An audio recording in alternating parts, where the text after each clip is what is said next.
Good evening. I'm Charlene Leo, the Associate Head of the Department of Art and Associate Professor in Printmaking, which you can guess my excitement that Enrique Chagoya is here with us tonight. It's really wonderful to see such a packed house of students, faculty, and community here at our Department of Art Visiting Lecture Series. And it is my very sincere honor to introduce Enrique Chagoya, our guest speaker for the evening. And as I've mentioned already, I love his work, and I'm constantly citing it during my class discussions and lectures. And I'm also incredibly excited that we have an exhibition at the museum at the same time. I'm going to briefly mention some biographical and professional highlights, of which I'll confess was really difficult to condense between a compelling biography and a long list of accomplishments. Enrique Chagoya was born and raised in Mexico City and holds dual citizenship, becoming a U.S. citizen in 2000. As a young adult, Chagoya studied political economy and contributed political cartoons to union newsletters. And at the age of 26, he moved to Berkeley, California, and began working as a freelance illustrator and graphic designer. He enrolled in the San Francisco Art Institute, where he earned a BFA in printmaking in 1984, an MA and MFA at the University of California in Berkeley, graduating in 1987. He has exhibited his work nationally and internationally for over 2 decades. And I think the list of exhibitions I'm going to mention are quite recent. A major retrospective organized by the Des Moines Art Center in Iowa in 2007 that traveled to UC Berkeley Art Museum and the Palm Spring Art Museum in 2008 with a fully illustrated bilingual catalog. In fall of 2013, a major survey of his work opened in Central Museum Atrium in Vitoria-Gasteiz near Balboa, Spain. And this is my favorite footnote with a trilingual catalog documenting the exhibition. It traveled to the Canary Islands in 2015, and also at the same time in 2014, he opened a print retrospective at Wayne State University in Detroit and a print survey of etchings and lithographies at the Instituto de Arte Gráficas de Oaxaca in Mexico. Enrique is currently full professor at Stanford University's Department of Art and Art History, and his work can be found in many public collections, including, this is a very long list, Museum of Modern Art in New York, the Metropolitan Museum, the Whitney Museum of American Art, San Francisco Museum of Modern Art, and the Fine Arts Museum of San Francisco, among many others. He is the recipient of numerous awards, such as 2 NEA Artist Fellowships, 1 from the National Academy of Arts and Letters in New York, and a Tiffany Fellowship, again, only to mention a few. So, hold on one second. I do want to mention that right now at the museum through December 6th at the Jordan Schnitzer Museum of Art on campus, we have a show of Enrique Chagoya Adventures of Modernist Cannibals. And June Black wanted me to mention that students have free admission, but we also have museum passes, I think near the doors, that please pick them up and distribute them to your friends for, again, free admission to the museum. It's a really wonderful opportunity to see his work in person. And I would also like to take the time to thank Jordan Schnitzer and his family foundation for making the lecture and exhibition possible. We want to thank and acknowledge the support of the Center for Latino, Latina, and Latin American Studies, who co-sponsored the exhibition and talk, Jill Hart's executive director of the museum, and June Black, where is June? Associate curator for academic programs in the arts of the Americas and Europe, for putting this together and, reaching out.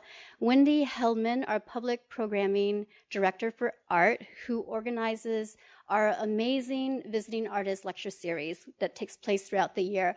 I highly recommend that you go to our website and take a look at all the other amazing lectures that are coming up. And please, they're public and free and a really amazing resource in our community. So thank you for joining us tonight. There will be a short Q&A following the lecture. And without further interruption, please join me in welcoming Enrique Chagoya.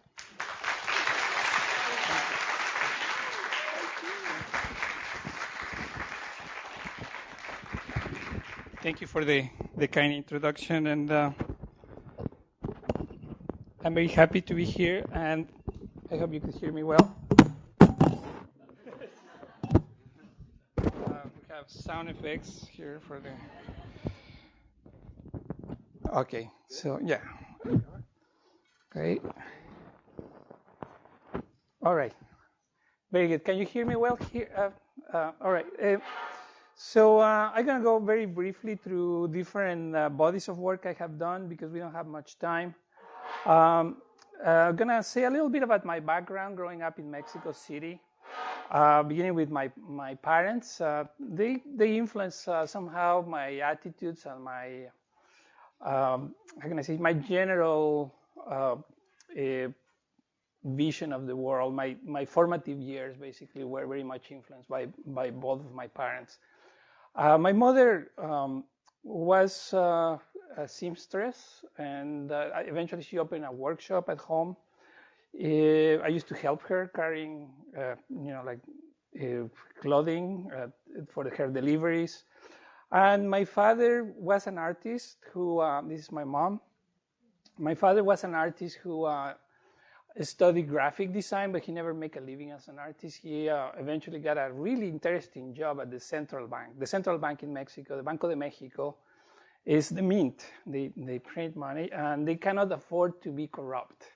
So my dad was working for the internal security of the bank, and his office was a museum of crime. I will explain you how that happened. But anyway, that's my dad. But this is one of the artistic actions of my dad. He hand painted this photo of my mom. He put too much red on the lips, unfortunately. But and that's my dad. Was it's scary dad to have, though. By the way, he had a little bit of a short temper, and but he just basically was like a Superman. And he's the one who gave me my very first drawing classes and color theory when I was about 7 years old, because I used to, bug him all the time, asking him to draw animals, to draw things for me until he got tired of me, and he just decided to teach me how to do it myself, which was the best thing he did, because since then I never stopped drawing and making cartoons, sometimes of my teachers, getting in trouble at school. I draw my teachers naked when I was in high school. Anyway, I'm not going to get too much into that. But the office of my dad was full of forgeries of money bills of all kinds of denominations: dollars, U.S. pesos, Bolivar, Venezuelan money, basically, Cuban money. And in his, I was just telling to some students not too long ago, in his desk, he had the skull of a very famous criminal in Mexico, the Tiger of Santa Julia. The Tiger of Santa Julia killed a lot of police, a lot of cops in the beginning of the 20th century. He was very feared by the police, and the only way they got him was when he went to the toilet.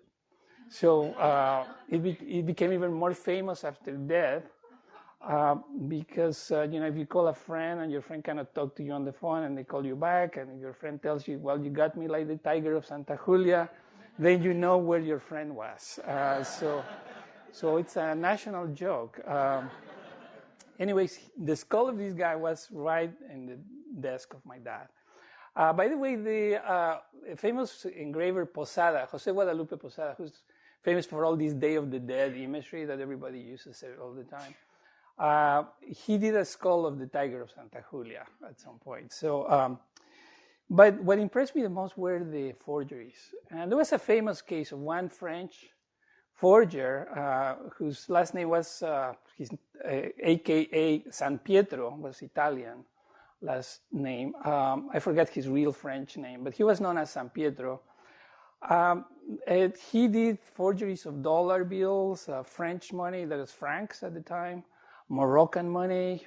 In Mexico, he did forgeries of, when he moved to Mexico, he did forgeries of dollar bills, of Mexican pesos.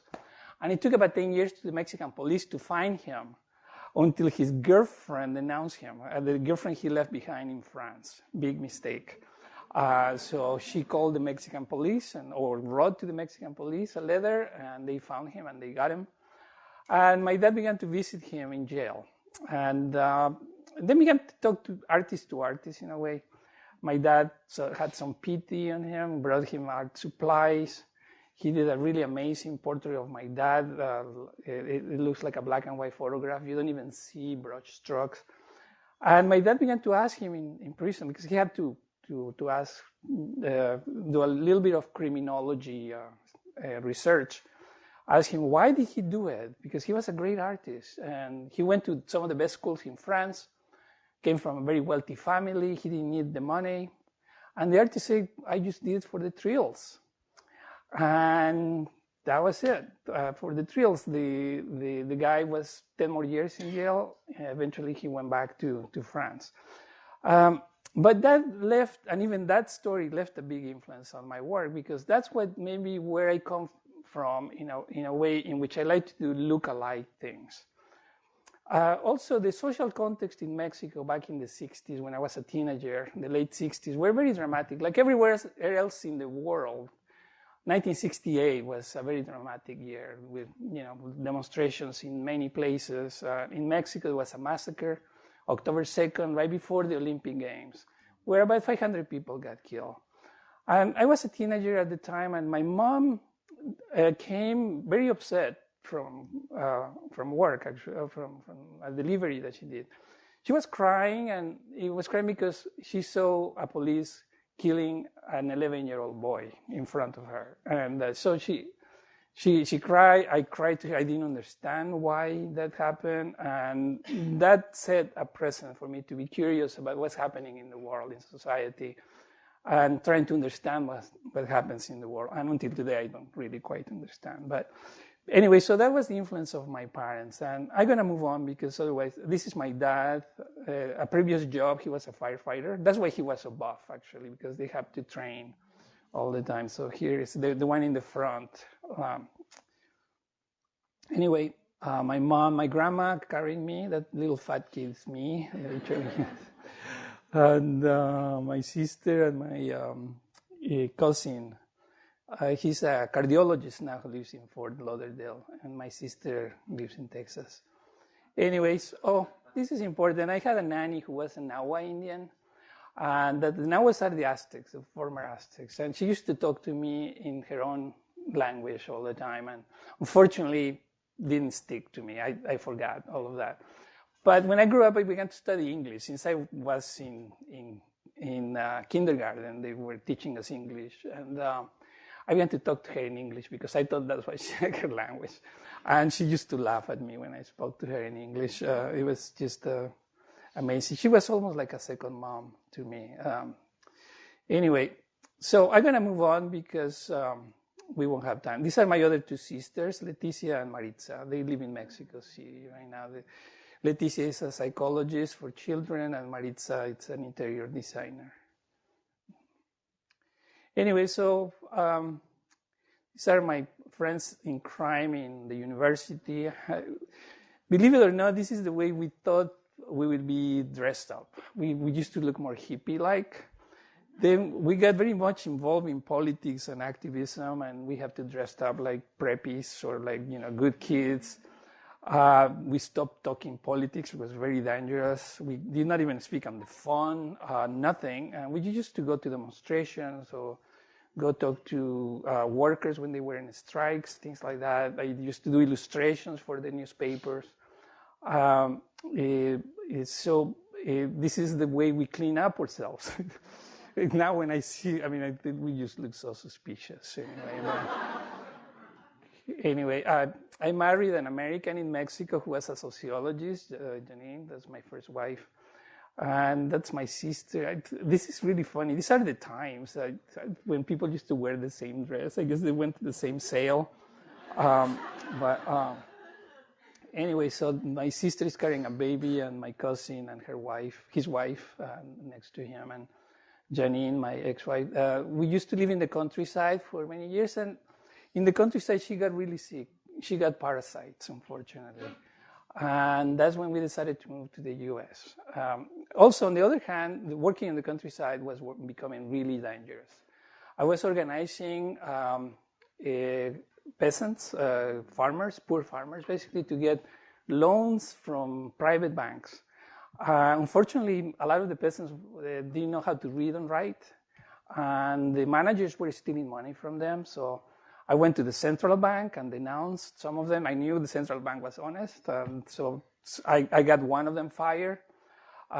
some guy who got a loan for millions of dollars to different villages to raise cattle and to sell the milk to Nestle company for nothing. And the people in the villages could not even drink the milk. So when he got fired, like a month later, he got hired by Nestle company as the regional manager. And the judges who had to decide about the agrarian legal issues decided that the peasants had to pay the full amount of the loan, nevertheless. And then I began to be having threats. And so all of this coincided with my then wife getting really sick. So I quit my job and we moved to Berkeley. My ex-wife was from the Bay Area, and in Berkeley, I felt like I was in heaven. The Sister Republic of Berkeley suddenly was a place that was very friendly to me. And the major at the time, Gus Newport, was an African-American major who did Managua, Sister City, and we were doing solidarity with Nicaragua. And eventually, when I went to the San Francisco Art Institute, I met quite a few friends there, but I met Lucy Lippard, who's this critic from New York. She, at the time, organized an exhibition called Artists Call Against Intervention in Central America. And that started my political imagery with my own work. I was very active in Berkeley at the time. This is a time when the UC Berkeley Art Department was almost closed by the university, and the students protested. This was in the crisis of 1991, I believe. I was teaching at Berkeley at the time, and some of my students were sitting right behind. So I'm going to move on with my forgeries. The first time I ran into Goya's prints was when I was studying history of printmaking at the San Francisco Art Institute, and I fall in love with these prints. I saw original prints, and as a final paper, we had to do either a print or write a paper, and I didn't want to write a paper, so I decided to try to imitate Goya. So I guess influenced by my dad's office, his Museum of Crime, I decided to see if I was good at forgeries. So I took a measuring tape, I measured the print, I took notes about how long should I leave it in the acid, I worked on the plate, I realized that my lines were too clean. Goya's, this is Francisco Goya's after Disasters of War. Goya's lines were shaky. And I have to shake my hand to make the lines just like Goya. And I realized Goya's hands were most likely shaky. And that was a very amazing discovery I had. I don't know if our historian might ever find out how shaky was Goya's hand when he was drawing these etchings, but I realized it was. And he gave a really beautiful line, by the way. So that's my version of Goya. It's not Photoshop. And I guess you recognize Ronald Reagan. At the time, 1983, this is when I was still a student, Ronald Reagan, I was supporting the Contras, who were this terrorist group who was invading Nicaragua, who wanted to get rid of the Sandinistas. And he declared that the Sandinistas were Marxists and communists working for the USSR, at the time the Soviet Union. Although, my ex-wife was a religious activist, she worked with a lot of churches. So when we went to Nicaragua, we were working mostly with churches. And the Sandinistas were very much a broad spectrum of political groups. They were not just leftists, they were like very progressive liberals who were not even close to socialists. And they got rid of a dictatorship of the Somoza family that had been there for around 30 years. So they promised elections, and they did. And eventually, actually, they lost the first elections that they did, and they stepped a step of power. And eventually, they won the elections again. But Ronald Reagan at the time was supporting the Contras and against the will of the Congress, because the Congress was against supporting the Contras. So Ronald Reagan declared himself, he vetoed the resolutions from Congress, and he declared himself a Contra. So this etching has the word contra in itself. I didn't change the titles of Goya. So the original title is Contra el bien general, or against the common good. So it was perfect for Ronald Reagan calling himself a contra. Eventually, I did an edition of this not until 2003. So, I mean, this is from 1983, so it took 20 years to do that. So I did other etchings after that series. This is something else that influenced my work. Walt Disney designing a Mickey Mouse gas mask for children in 1942. I don't know if you've ever seen that gas mask. Here it is. You could Google, if you just go to the internet and Google Mickey Mouse gas mask, you will find it. And I don't know if there is in a museum, or I've never seen one myself. It would be a great object to collect, I guess, now. It's kind of scary, but... so I did my version of that print. Great Deeds with the Dead, it's called. And the edition, more clear. Then I did a self-portrait. This is a disclaimer. I did a self-portrait with Goya's shoe, which is too big for my foot in the background, and a hat. And the television set says, "This is not a test." And here I made this imaginary meeting of Goya and Posada, who's the artist I mentioned to you, who did a version of the Tiger of Santa Julia. He did all these Day of the Dead characters. The bourgeois skeleton, the Catrina, was used by Diego Rivera in some of his murals in Mexico City. And here they're just being introduced by death, basically, to each other. Anyway, this one is about the art market. So I'm going to move kind of fast through some of these because I have just way too many, and that will take the rest of my lecture if I stick to this. This is the previous part. I saw this is John Paul II, which was more liberal than the German, what's his name? Benedict.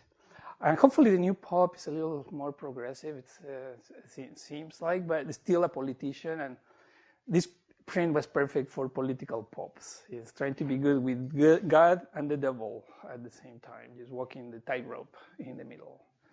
Watch out, because the rope is breaking. So I did a few other Goyas. This is after the Occupy Wall Street movement in New York. Same thing. There was an Occupy Oakland and Occupy San Francisco in the Bay Area, so I could not help myself to do something like this. The original title of this etching is called No se puede mirar, or You cannot even look. It's hard to look with the gas on your face. That's the cup that sprayed the students at UC Davis a few years ago. It's all over the internet if you look for that guy. Then I did a series of etchings after Goya, after the Caprichos. And the Caprichos, Goya brings light through the darkness of the human spirit in a way. And this is Watch Out, the Boogeyman is coming. So I replaced the Boogeyman for KKK, one of these dragons from the KKK. I guess the tech industry here now. It's Fidel Castro dying. I made this series in 1999. And since then, Castro has been dying since 1999. It's endless death, poor guy. A self-portrait. These are in the collection of the Metropolitan Museum. I ran into these prints once. They put them next to each other with Goya, and I was really intimidated by that experience. I don't want to compete with Goya, but anyway, so this is one of my favorite prints from all times. The Sleep of Reason produces monsters. Here's a self-portrait of Goya. Goya is asleep, and apparently he's having a nightmare with all these bats and owls and all these symbols of evil. But in contemporary times, these animals are endangered species. I mean, the owls. We love owls. We stop logging to protect the spotted owls. Or the bats are very good for agriculture. In fact, we're very worried about bats being infected by fungus and dying all over the continent. And cats. I have cats. I love cats. They're some of the best pets you could ever have. And so nothing is scary about this. So I changed it for really scary flying things, like stealth bombers, Tomahawk missiles, Apache helicopters. I left a little owl, the owls, more like friendly companions more than scary things.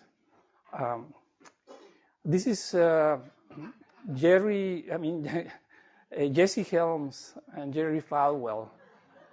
And they were scandalized that, I don't know if you remember the Teletubbies.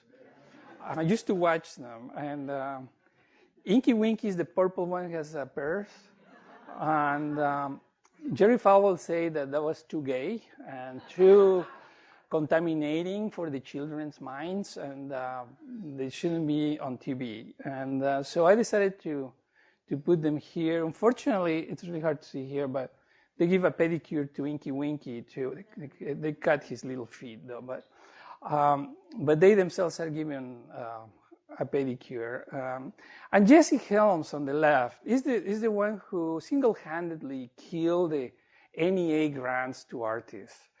The NEA grants were amazing support especially for emerging artists. I was lucky to get 2 of those, and they made a difference in my career. A lot of my friends got them too. You didn't need to be nominated. Anybody was able to apply. You submitted 20 slides as many times as you wanted, and then if you were lucky, you got, if it was regional, you got $5,000, and if it was national, you got $20,000, which, in the mid-'80s was a lot of money. So that was ended in 1991. Basically, today there is no NEA grants for artists. It's a really, really sad thing to do, and we very, very much owe it to Jesse Helms. He got scandalized by the Robert Mapplethorpe exhibition of his photography on gay erotic imagery, as well as with the photograph by Andres Serrano, Peace Christ, which was, according to Andres, I talked to him about it, was just a protest against the commercialism of the church, about how materialistic the church has becoming. But of course, conservative politicians distort the reality for their own purposes, and none of that was mentioned. So this is Linda Tripp and Monica Lewinsky. Linda has the word Linda is in the. See, Linda Tripp betrayed Monica when she taped her conversations with her, and then made a lot of publicity about the affair with Clinton. Then these are more recent. These are from 2013. This is Benedict, again, the Pope. So this is about the pedophilia in the church. Mucho hay que chupar. There's a lot to suck. So these are like babies on a basket. And I have an Italian friend who told me that her brother, that everybody in Italy knows that. I don't know if that's true or not, or if it's just a rumor, but that the Pope had a brother who was involved in the pedophilia in the church. And that's one of the reasons why he quit, because the scandal is so, apparently so deep. Even the current Pope hasn't done much. He's beyond just talking. And that he quit because of that. And he's the only Pope who apparently quit before he died. That most popes quit their position when they die. So that was very strange. So, but this is nothing confirmed. But still, it seems like something very, very strange about that decision. This is Obama. I made this. The title, the translation, "No te escaparás," you will not escape. It's Obama just being surrounded by all these powerful interests that pretty much run the state around. There's an author, I forgot his name, there's a book, it's called Deep State, and talks about how corporations, the security agencies, and maybe the White House are the ones who always run the country, and they take decisions no matter what. I mean, Obama could go and bomb, kill people without the permission of Congress. There are decisions that are taken like that, and apparently this is regardless of who is in power, whether Republican or Democrat. So there was an interview with Bill Moyers, which was really fascinating. And the name of the author escapes my memory right now, but Deep State is the name of the book. And if you Google Bill Moyers, you probably could find that program. But so this is in a way about the deep state surrounding Obama. This is a more recent self-portrait with Goya's hat. This is Grande el Sombrero. The hat is too big. That was about a year and a half ago. Those dust. This is kind of the trial of the Mexicans, the evil characters. I made it as a rat fink here. I grew up with rat fink, by the way. We have 3D models of rat fink in Mexico. It's this, very similar character to this, but with hot rods, all these cars. And I used to draw in secondary school rat finks, versions of my friends. Actually, they really liked it. But I decided to just put it here. This is like a trial by the Holy Inquisition.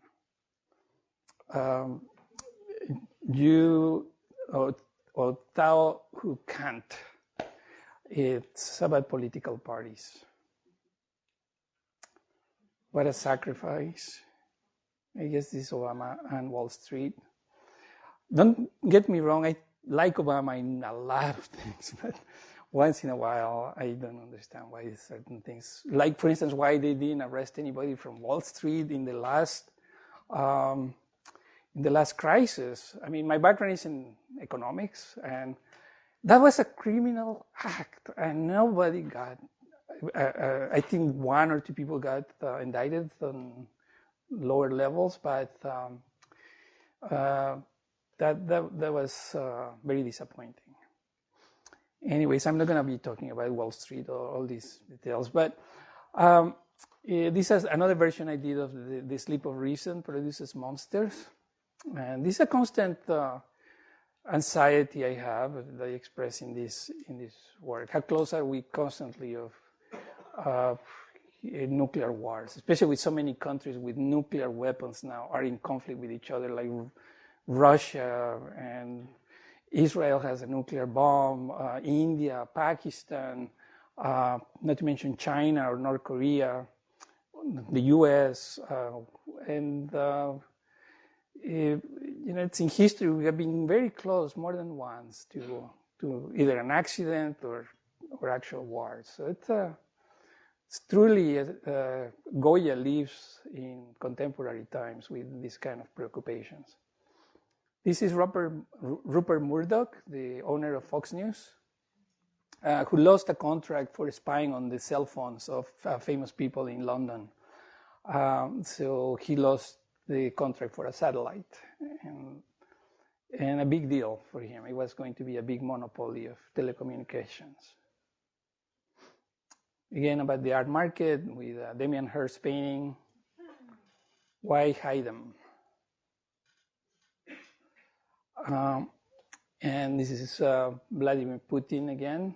This one, you don't see the stamp. Unfortunately, I didn't have the photograph. I did a rubber stamp of an electric guitar with Pussy Riot on the bottom. So that's. And this is a little portrait of Wall Street, basically, when it went through a financial crisis. This more recent version of the pedophilia. I get in trouble for that, actually. I'm going to talk about it. So I'm going to move on to maybe the codices.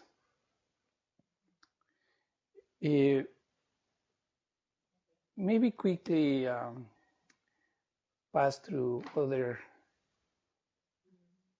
forgeries I did. This is after George Cruikshank, British cartoonist, engraver from the 1800s. And that's my version of that, the headache.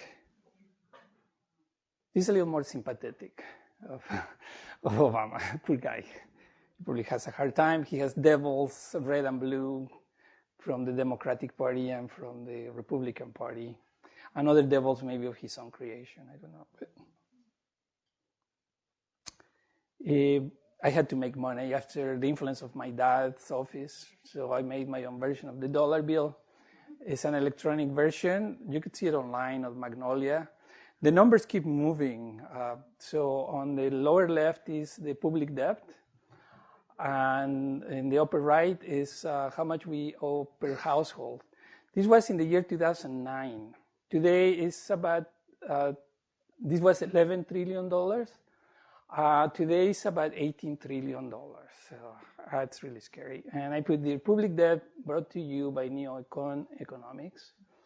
And I changed everything in the writing: federal bailout note, the Untitled States of America, one recession, and or signatures. Donald Farnsworth, who was the artist who worked on the electronic part and digital part, and myself. We did a lot of those. We haven't been able to use them though as money.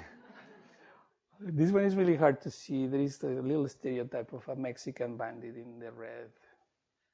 Oh, here it is. That's a detail.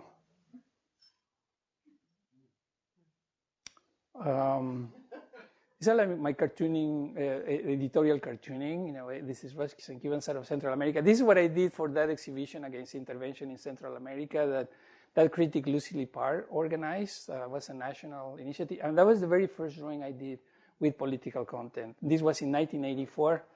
And unfortunately got damaged, so I had to do a forgery of myself. The one on the left was torn in both ends by somebody who didn't like it. And I managed to do very much an exact replica, including with the accidents. So this is another one. This is at the Stanford Museum, the Cantor Art Center. These are very large drawings. These are about these are 80 by 80 inches, so almost 7 by 7 feet. These are at the Museum of Modern Art in San Francisco. I'm going to show you another cartoon or charcoal drawing, but it's influenced by all this religious imagery. This is, it's really hard to see from the back. And this is baby Jesus having an erection and kissing mom.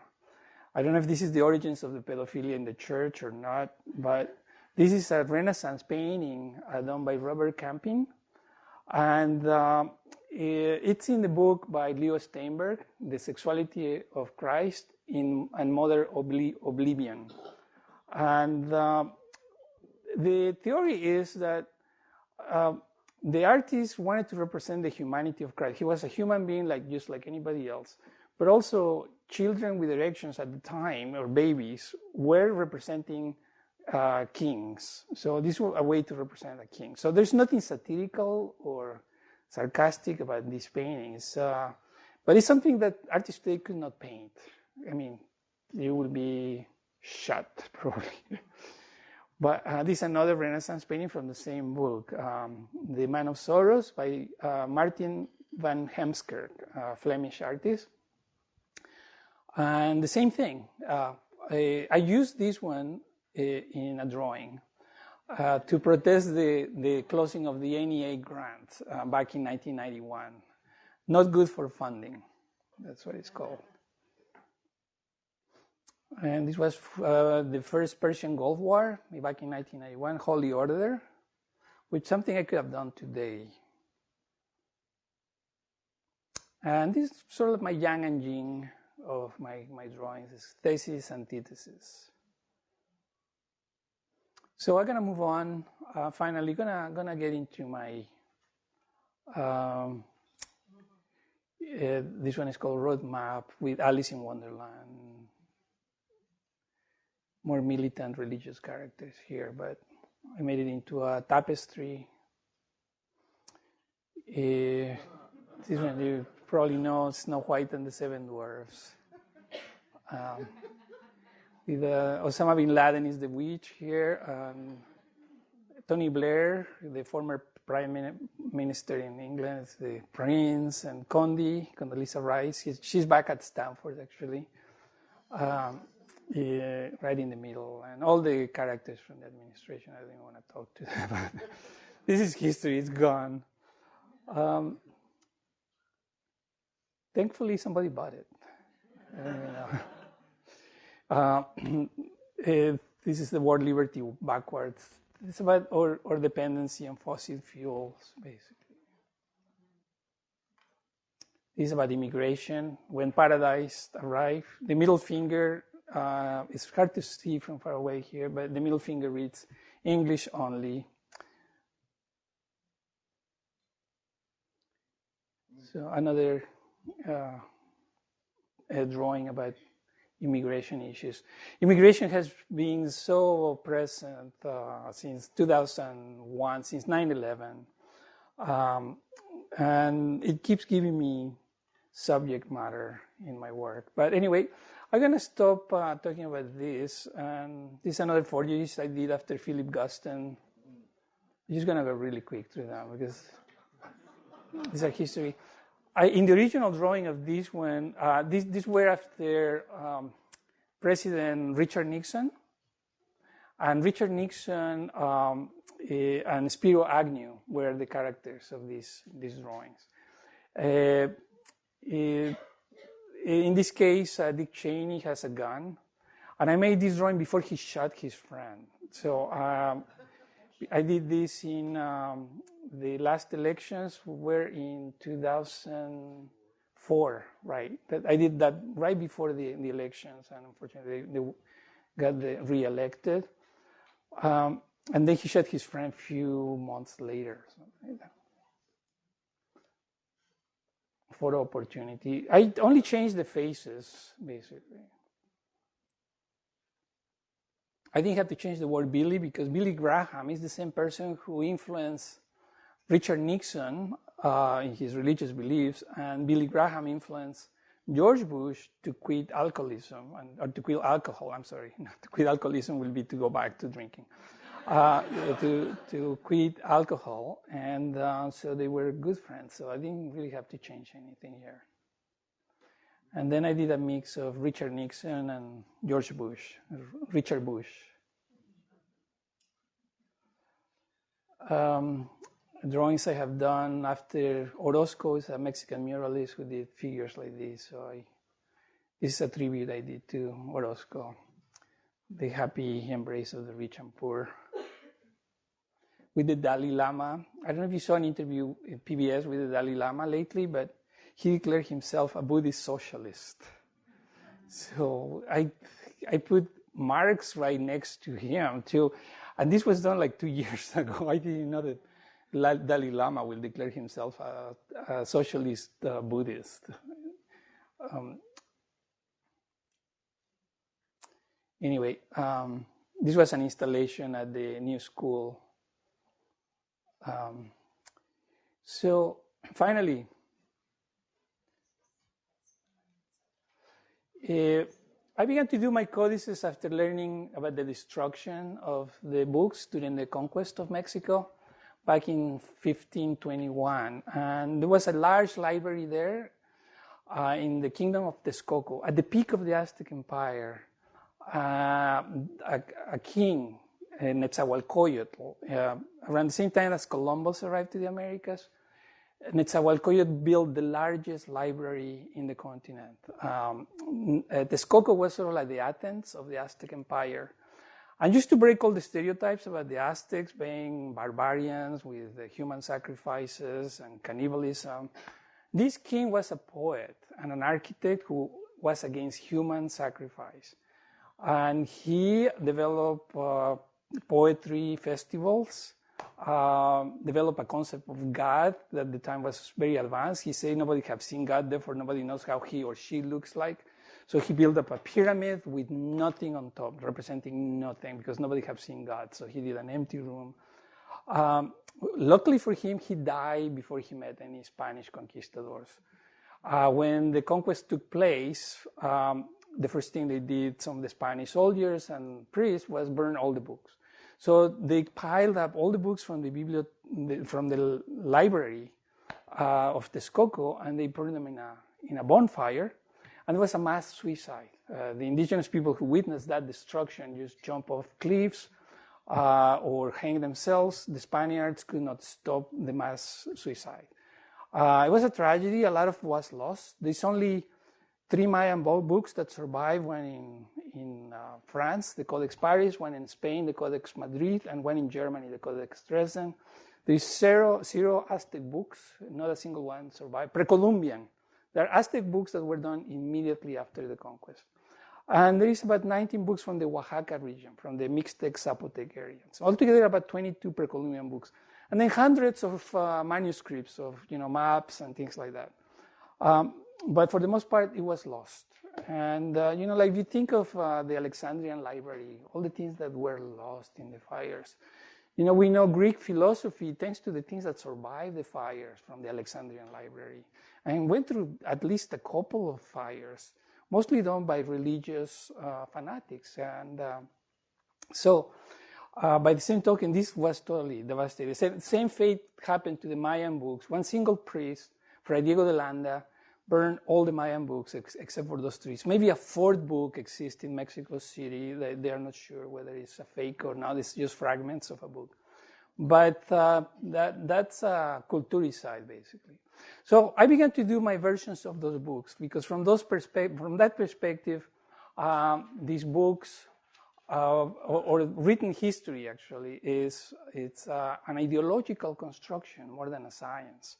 And I decided as an artist, I have my own right to make my own ideological constructions without pretending they are ideology. In my case, it's just my self-expression.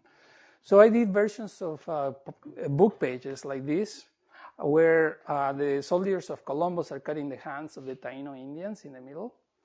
And then I use a Mexican joke in the front, on the top, these hands. I have to tell you the joke. And please, my apologies for anybody who might feel offended by this. I use only popular culture. This is not my joke. I didn't do it. Mexico is one of the most religious countries in the world, but some of the craziest jokes about Christ or heaven and hell I have ever heard are from Mexico. This is one of them. The question is why Christ never took a shower? And the answer was because he kept dripping, the shampoo was dripping through the holes in his hands. And that's what is on the top of his head with Johnson & Johnson shampoo that has this little drip that says no more tears. And that's what he's spraying on the bottom. The engraving was done by a Spanish, commissioned by a Spanish fray. Not all the Spaniards were evil. So some of them denounced Columbus. And this was Fray Bartolomeo de las Casas who denounced the Columbus, and he commissioned these engravings. But anyway, I'm gonna just basically round up my ending of my lecture saying that, conflicts happen all the time in history. And it's natural because we are very diverse species. And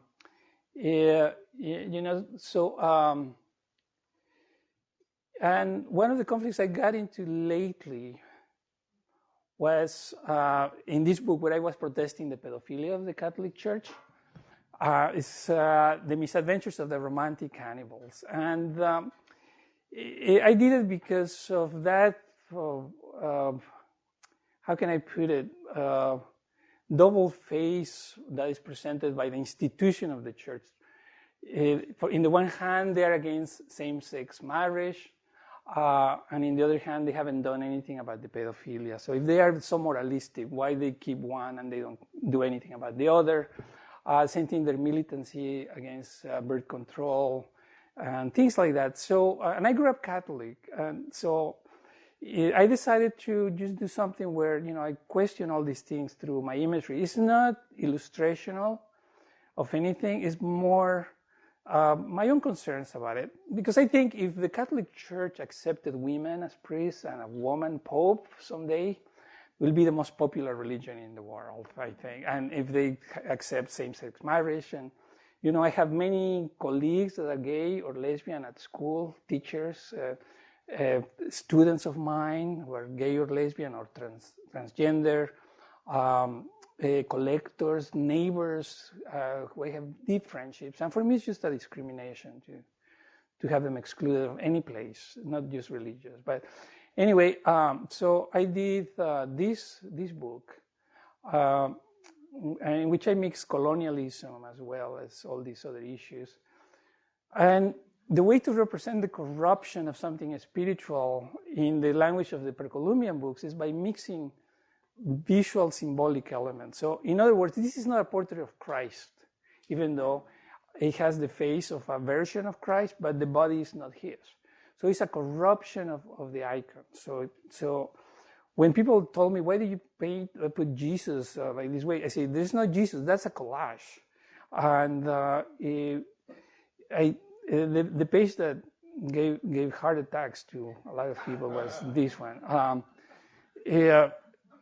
And this was in Fox News. And Fox News put a blur in the middle of the legs, as if there was something really happening. Nothing is happening. There is no touching. There is no nudity. There is no sexual organs anywhere. It's provocative, but it's not. It's not graphic. And for me, this is not Jesus. This is just a corruption of something, of a beautiful belief. So, unfortunately, Fox News didn't call me to explain myself. They only called people who were attacking. And the only thing they say in Fox News was, Stanford professor portrays Jesus having oral sex. And I was like, that was never in my mind. It was more, as I say, about the pedophilia, etc. And thankfully, a pastor defended my work. He sent me an email and asked me, his congregation wanted to I'm going to move on to the next slide. He asked me that his congregation, he told me his congregation wanted him to join a picket line. This is a picket line where the book was being exhibited in Loveland in Colorado. And these were religious people protesting the book. And he asked me what to tell his congregation, because his congregation wanted him to join the picket line. So I told him why I did the book, and he agreed with me. And he told me, thank you for your thoughtful explanation. If you ever come to Loveland, it would be an honor to meet you. And I wrote back immediately to him. I say, I wish most Christians were like you, because you really got it. And we became very good friends. He decided not to to join the picket line. And he got in trouble with his own congregation. Some people in his congregation walked away from the congregation, and he got threats. They put his house online. People were inviting them to attack his house. He had to get security. I got a lot of hate mail, on the other hand. It got really scary. In the beginning, I thought, oh, great, I'm going to invite these people to all of my openings. They're going to have a lot of publicity. Because the publicity was big everywhere. But it got really scary. It's the kind of publicity you don't want. And I have to put security too in my house. I have to put a camera. The Stanford police talk to me, my neighbors, etc. Thankfully, about a month later, the Smithsonian have a similar situation. The Smithsonian have an exhibition of art that was done by gay and lesbian artists in history. And there was an artist, David Wojnarowicz, who had a video with ants crawling on a crucifix. And the same organization that boycotted this show in Colorado boycotted the Smithsonian. So all the attention went to a bigger fish. So they forgot about us. And the pastor and I became very good friends. And after a month, he asked me, well, would you do a painting of Jesus for my... This is what happened to that book, by the way.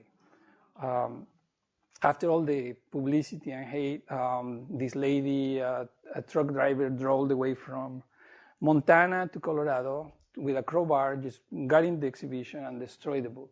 So she had to drive about 1,000 miles to get offended instead of, turning off the TV or don't even go see the show.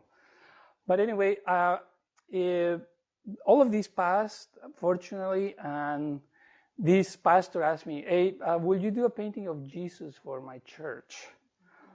And I wrote back to him. I said, I'm not religious myself, but if your congregation accepts that from me, the devil, or how people thought of me.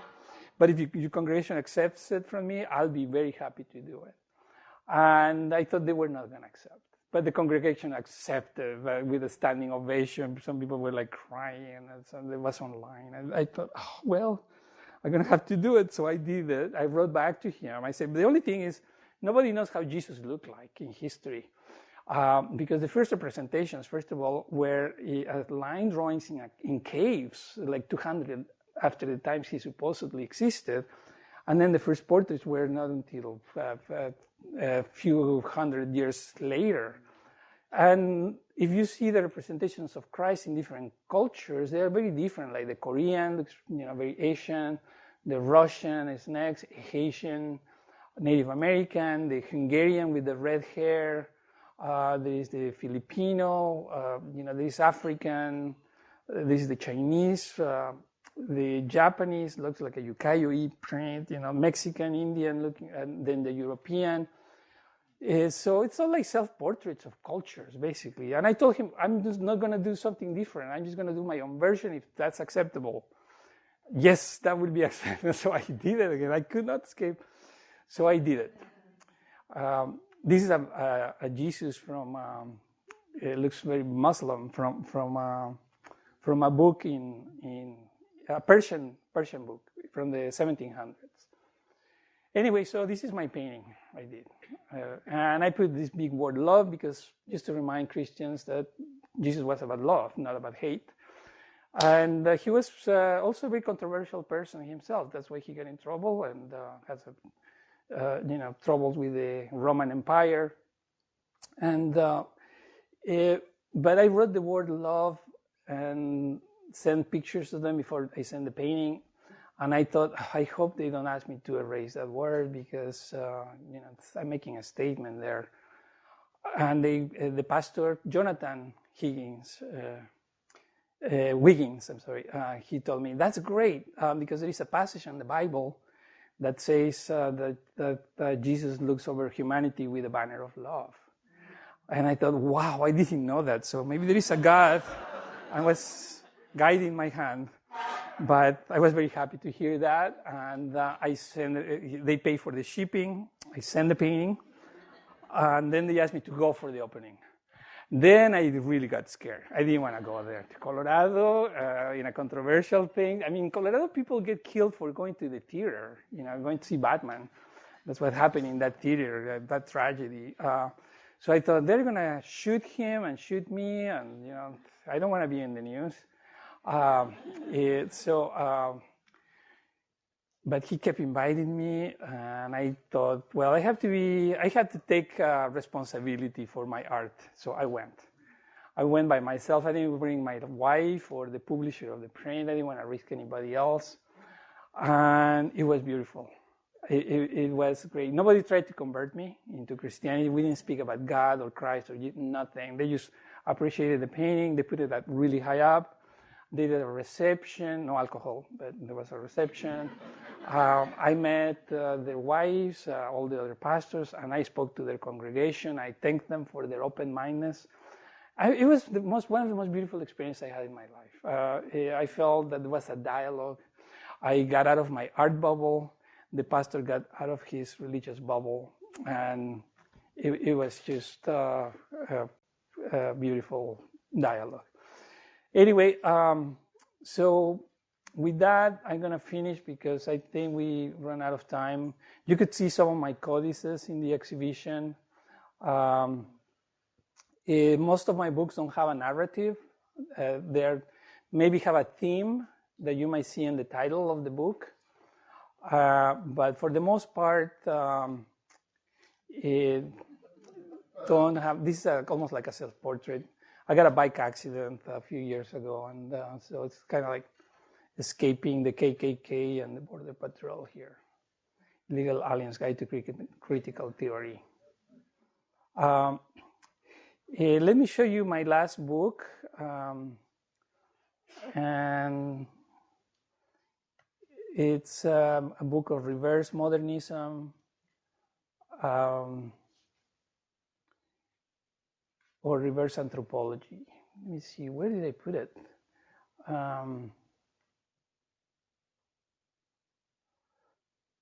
Oh, never mind. I thought I had it more handy. Maybe I put it with my codices at the end.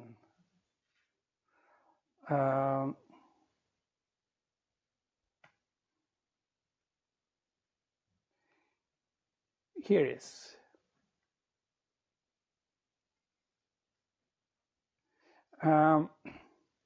This one is, where are you?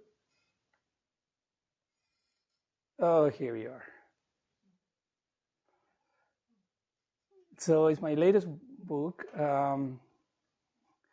and it's the Caníbales daguerrotípicos, and I decided to do a reverse modernist book. Modernism, artists like Picasso and other modernist artists appropriated art from former colonies to develop their own work. People like maybe Henry Moore, who used Aztec sculpture to develop his sculptures, or Frank Lloyd Wright, who used Mayan architecture to develop some of his houses in Los Angeles. So I decided what would happen if the opposite took place. What if a savage, primitive artist decided to use European art, and in this case, daguerreotypes, or old photography. So I cannibalized a lot of this photography, and I put Picasso here with African masks and his wife, Josephine. Here's Frida Kahlo with Picasso's head here. This is one of Frank Lloyd Wright houses in Los Angeles, but I added Aztec, contemporary Mexican monuments that are very kitsch, right on top. This is, you might recognize him as Joseph Beuys, as an Edward Curtis photograph. And this is Frank Lloyd Wright, in this case designing Mexican kitschy monuments. Picasso as an African sculpture on top of an Aztec mask. Jean Cocteau's body, this kind of like a character is Jean Cocteau with a Mayan head. And I used this head here is from Irving Penn, his photographs of people from New Guinea, a Mexican wrestler here in a Piet Mondrian design by Yves Saint Laurent. This is a Henry Moore sculpture with an Aztec head. The original head is in the knee on the other side. We moved it. André Breton, the surrealists say that the primitive artists were like the childhood of humanity, so I decided to put him there with sort of like children, Mexican revolutionaries. There were these, I guess, dwarfs that somehow had guns from a photograph. And here is the head of Jean Cocteau as an African sculpture on the street. And these things are papier-mâché sculptures that people sell during Easter. They are firecrackers. They represent the Jude, the apostle that betrayed Christ. But they put politician faces now. They put all these things. An Aztec sculpture with another Piet Mondrian. And another photograph by Edward S. Curtis with the iPod ad in the background. And this little guy is from another photographer, Cartier-Bresson. And Luis Buñuel, the filmmaker, surrealist filmmaker with Rose C'est la Vie. It's a portrait of Marcel Duchamp as a Mexican giant revolutionary, in this case, the opposite. And this background is from Frank Lloyd Wright, but I added an Aztec sculpture in the middle. So that's basically it. And I'm sorry I didn't have more time to show you the rest of my work. So I end up with this Cuban raft boat. That's the way Cubans cross the water. Unfortunately, that car was sunk by the Coast Guard, even though some museums were asking for it. Eventually, they made it, the third attempt, but these people should have been hired by GM. especially because we're going to need amphibious cars very soon, especially for cities that are on the coast, like San Francisco or New Orleans. Anyways, thank you for listening for so long. Thank you.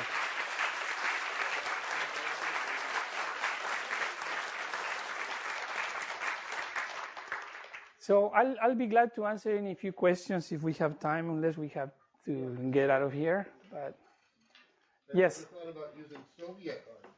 Film? Soviet. Oh, Soviet art. I've used it only once. I don't have the picture here. Yeah, I used to be influenced by constructivism when I live in Mexico. Because I follow a lot of these artists who were like revolutionary artists and actually very good friends with Lenin. And so I used painting. It's a circle and a triangle. It's by Elisinski, or if I don't. So and it's the Red Army against the White Army, kind of. And I did that in a confrontation between Superman and the King Netzahualcoyotl that I was talking about. But I don't think I have the picture here. But that's the only time I have used it. Although the red and black in my charcoal drawings are in a way influenced by constructivism because they use a lot of black and red as well. Although in pre-Columbian mythology, black and red were symbols of knowledge, were symbols of opposites. And there are mythological stories with black and red in Aztec mythology. But that's a long answer. But I really love especially the concept of the constructivism that wanted to unify art and life and render museums unnecessary because art and life will be part of the same thing. That was a very beautiful utopia. I mean, I wish that was possible. But when I was in my teens, that sounded great. Like, yes, we should do that. A world where art and life are the same thing. Maybe like ancient cultures where, a painting, a sculpture, and a building were done by the same artists, like in ancient Egypt, pre-Columbian civilizations, or in the Renaissance, where the same artist was maybe the architect and the painter, and the sculpture of the thing. Maybe someday we'll go back to that. I don't know when, but ideally, art and life should match, rather than having art for the 1%ers and the market and away from life. Maybe that could be a career shift for the emerging artists, how we could make art and life more close to each other. But that comes from the constructivists. Yes? Could you talk a little bit about the Campbell's soup cans? Oh, yes. Let me put them, because they're in the exhibition. It's like an appropriation, or I cannibalize Andy Warhol in a way. I mean, it's a symbolic cannibalism, And I'm going to read the recipe. They come with a recipe, so you should read the recipes in the back of the cans. This is Anthropologies with Noodles and Your Favorite Sandwich, a quick and simple meal that's fun to eat. Add a delicious bowl of America's favorite Anthropologies with noodle soup with lots of yummy noodles to your favorite sandwich. Eating Anthropologies is so much fun, you are sure to smile. And that's it, like all of the different kinds. So they started with a print. I did a print. And eventually I decided to make the three-dimensional version of the print. So it was my reverse anthropology. In this case, I use Andy Warhol, which I love. I mean, I love Andy Warhol. And I'm not being different than Picasso that way, because Picasso loved African sculpture too, and he did what he did. So I love Andy Warhol when I do this thing. So it's the word cannibalism in my work, and that's why the cans, instead of Campbell's, they say cannibals. It's a commentary on how cultures cannibalize on each other all the time, symbolically. It's not graphic, but In the constant conflicts and wars, that's what happens all the time. But in this case, I decided to make something somehow with humor. But yes, back there. Could you also talk about in the exhibition, the drawings with the mapping, and if you have I see some affinities there with Miguel Covarrubias, and if you have any affinities with this work. I like Covarrubias, but no, not much. In case of the mapping, it's more about pollution, and the bigger the country, it means it's polluting more. That country has very little, and those are bigger. But I am fascinated with the language of mapping because it's a non-verbal language. It's non-phonetic, which is similar to the pre-Columbian books. The pre-Columbian books have a non-phonetic language. And people respond to those. I mean, like in the book I show, I mean, it's a non-phonetic version. People get... somebody interpreted the wrong way, though, I have to say, with asking my version. But I like the fact that maps are one of those non-phonetic languages, just like musical language or mathematical languages. Just like musical language, a musician could play Mozart, no matter if that musician speaks English, Chinese, or Spanish. You just read music, and it goes across languages.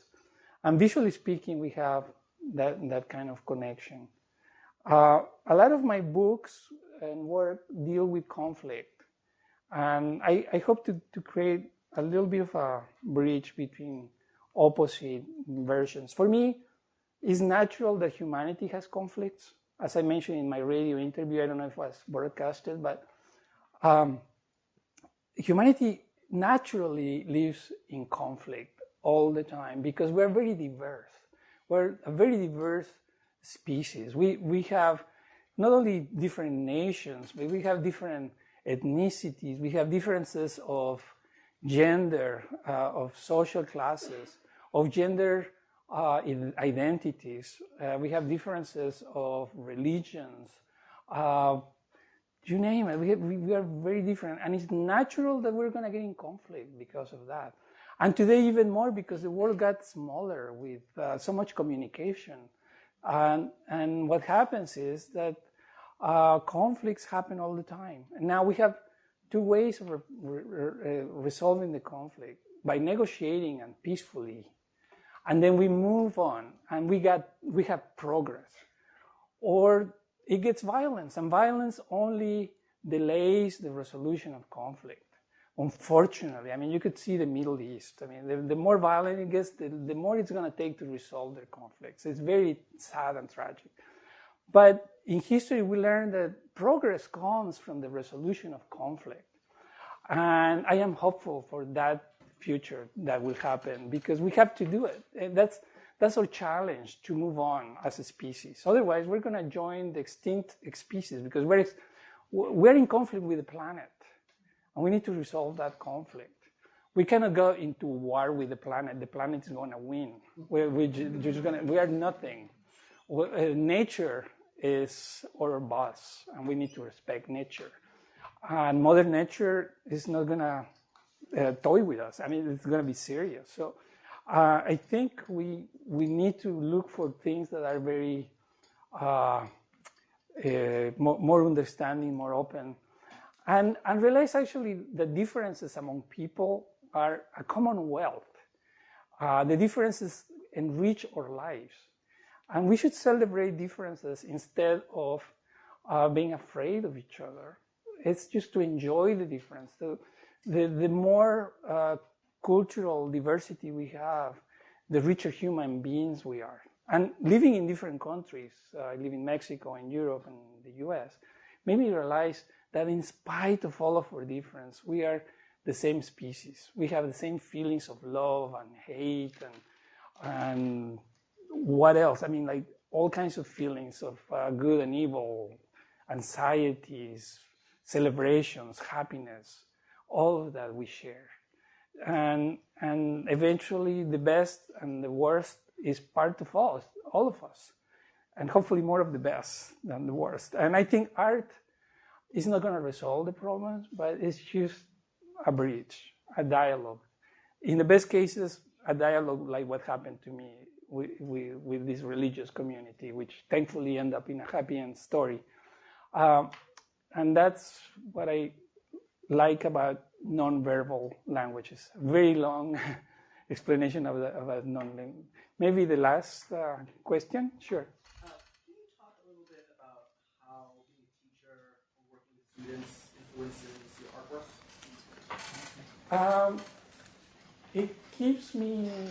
It reminds me of not repeating myself. So, because it's very fresh to see new minds all the time, very fresh and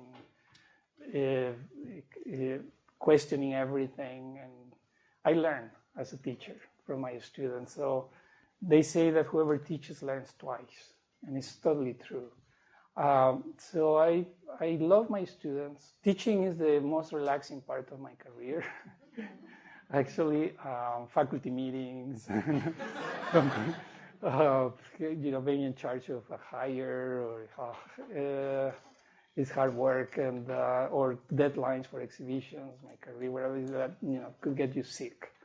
But teaching is where I have a beautiful interaction with young people. And I keep learning from them. Sometimes I even learn techniques from them, like transfers. I learned them from my students many years ago. One of my favorite experiences, I'm going to end up with this, was I used to teach, before I teach at Stanford, I was teaching at Cal State University in Hayward. And it was more like a community college where I have students from all ages. I have my oldest students were 80 years old. There was another one 70 years old. And then my youngest students were like 19, 18 years old, all in the same class, all ethnic groups. And one of my favorite students, I was teaching etching. Eva was a survivor of a concentration camp. And Eva did these beautiful dancing figures in color. And in our critique, I asked Eva, what is this drawing so beautiful? She said, well, I asked her, are they dancers or what are they doing? No, these are people in a concentration camp. And I thought, wow, I didn't think that. You don't want to be more clear about it? Why don't you put some barbed wires? And I gave her examples of like people like Leon Golub, who painted people tortured in El Salvador in giant paintings. And I have shown her like Suko, who is this artist who does all kinds of work. She did a series on South Africa and animal abuse, etc. And Eva told me, no, I don't want to do that. And I said, why? No, because I never want to see it again. And that hit me like I apologized to her, because then I realized that if you don't live through a trauma, you are privileged. You could do anything with your imagery. But if you live a trauma, you don't want to see it again. You want to stay away from that trauma. You might want to forget about it. But she was not forgetting about it. She just was translating it into still painful but beautiful. And that's maybe one of the biggest lessons I got from my students. How privileged we are when we could do any kind of imagery versus somebody who has to be very tactful about how you do your imagery. And that happens to artists who live in countries where there is not much freedom of expression. They have to find ways in which they are very subtle, like Iranian artists. Some Iranian artists have to hide. For instance, some gay Iranian artists have to be very subtle about it. There was a point when I remember it was a woman artist who was criticized by the Iranian government. I forget what she did. They told her she should be painting flowers. And then the protest of the artists was everybody did flowers. And there were flowers all over the city, and the government didn't get it. But that's how subtle it was and how smart they were. So big lesson for me on that from my student. I don't know if she's still alive. This was back in the early 90s when I was teaching at Cal State Hayward. That's a long answer for your question, but very good question. Thank you, everybody. So, time for dinner. Thank you.